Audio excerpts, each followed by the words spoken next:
அன்பார்ந்த இறைமக்களே, கிறிஸ்துவின் மறுப ஜபக்குழியின் வாயிலாக இன்று உங்களை சந்திப்பது நான் பெரும் மகிழ்ச்சி அடைகிறேன். மக்களை, சந்தோஷமாக இருக்கீங்களா? நிறைவாக இருக்கீங்களா? மகிழ்ச்சியாக இருக்கீங்களா? இன்றைக்கி என்ன நாள்? தூயாவி திருவிழா இல்லையா? தூயாவி நம்மளை ஆட்கொள்ளும் நாள். இந்த நாளில் நாம் நிறைவாக இருக்க வேண்டும் இல்லையா? தூயாவின் கொடைகளும் கனிகளும் நமக்கு தேவை. அதை பெற்றுக்கொள்ள வேண்டும். எந்த வகையில் நாம் பெற்றுக்கொள்ள வேண்டும் என்று இறை வார்த்தையின் மூலம் ஆண்டவர் நமக்கு வழி நடத்துவார் இல்லையா? இன்று அவர் நமக்கு என்ன இறை வார்த்தை தருகிறார் பார்ப்போமா? யோவான் எழுதிய நற்செய்தி அதிகாரம் 15 இறை வார்த்தை 1-5 முடிய. உண்மையான திராட்சை செடி நானே, உண்மையான திராட்சை கொடி நானே. என் தந்தையே அதை நட்டு வளர்ப்பவர். என்னிடம் உள்ள கனிகொடா கொடிகள் அனைத்தையும் அவர் தரித்து விடுவார். கனிதரும் அனைத்து கிளைகளையும் மிகுந்த கனி தருமாறு கழித்து விடுவார். நான் சொன்ன வார்த்தைகளால் நீங்கள் ஏற்கனவே தூய்மையாய் இருக்கிறீர்கள். நான் உங்களோடு இணைந்து இருப்பது போல் நீங்களும் என்னோடு இணைந்திருங்கள். கிளைகள் திராட்சை கொடியோடு இணைந்து இருந்தால் அன்றி தானாக கனிதர இயலாது. அதுபோல நீங்களும் என்னோடு இணைந்திருந்தால் அன்றி கனிதர இயலாது. நானே திராட்சை கொடி, நீங்கள் அதன் கிளைகள். ஒருவர் என்னுடனும் நான் அவருடனும் இணைந்திருந்தால் அவர் மிகுந்த கனி தருவார். என்னை விட்டு பிரிந்து உங்களால் எதுவும் செய்ய இயலாது.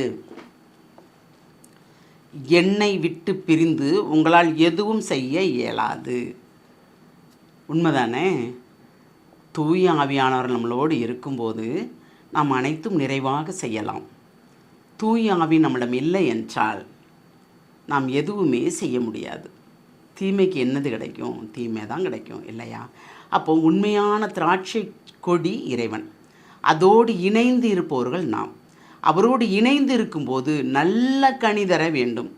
கனிதரா கொடிகள் அனைத்தும் கழிக்கப்படும் தந்தையின் மூலமாக.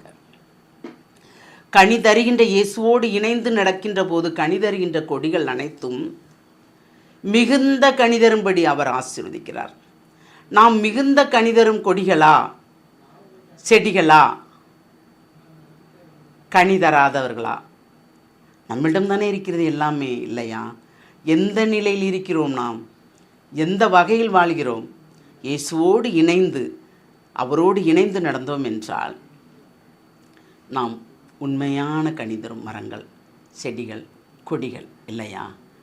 நல்ல மரம் நல்ல கனியை தருவது போல் நாமும் நல்ல கனிகளை தருகின்ற மக்களாக இருக்க வேண்டும். இயேசுவோடு இணைந்திருக்கும்போது எல்லாமே நமக்கு ஒரு நிறைவாக நடக்கும்.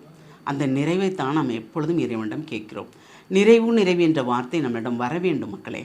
அந்த நிறைவான வார்த்தைகளால் நாமே நம்மை நிறைவுபடுத்திக் கொள்கிறோம். அப்போ இயேசுவோடு இணைந்து நடக்கும்போது நாம் மிகுந்த கனி தருவோம் இல்லையா? ஏனென்றால் அவரோடு இணைந்து நடந்தால் மட்டும்தான் அதை நம்மளால் செய்ய முடியும். அவரோடு இணைந்து நிற்கும்போது தூய் ஆவியார் நமக்கு தோண்டி நாம் என்னென்ன செய்ய வேண்டும், எப்படி இருக்க வேண்டும், எந்த வழியில் நாம் நடக்க வேண்டும் என்று அவர் நமக்கு ஒவ்வொரு வினாடியும் உணர்த்துகிறார். அதன்படி நாம் வாழும்போது எல்லாமே நிறைவாக நமக்கு கிடைக்கிறது. அப்போது இயேசுவோடு இணைந்து நடப்பதால் நாம் எந்த வகையில் தூயாவியை பெற்றுக்கொள்கிறோம்? இன்று தூயாவின் பெருவிழா இல்லையா? அனைவருக்கும் தூயாவின் பெருவிழா வாழ்த்துக்கள். அதன் மூலமாக நீங்கள் தூயாவை நிறைவாக பெற்று கனிகளாலும் கொடைகளாலும் நிரம்பி வழிய வேண்டும் என்று இறைவனை மன்றாடுவோம். சிந்திப்போமா?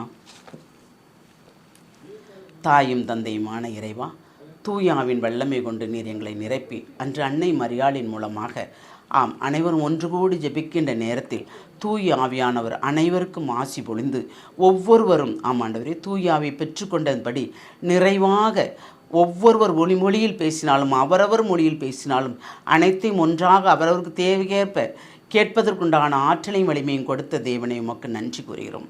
தந்தையாம் இறைவன் எங்களுக்கு ஆசீர்வதித்தால் தான் எல்லாமே உண்டு. தந்தையாம் இறைவன் கட்டளையிட இயேசுவாம் இறைவன் ஆமேன் என்று சொல்ல தூய் ஆவியாம் இறைவன் எங்களை அனைத்திலையும் செயல்படுத்தி வழிநடத்துகிற அந்த கிருபைக்கு நன்றி கூறி எங்களை முழுமையாக உடைய இரக்கத்துக்குள் ஒப்புக் கொடுக்கிறோம். ஜெபங்கேக்கும் நல்ல பிதாவே. ஆமேன், ஆமேன், ஆமேன்.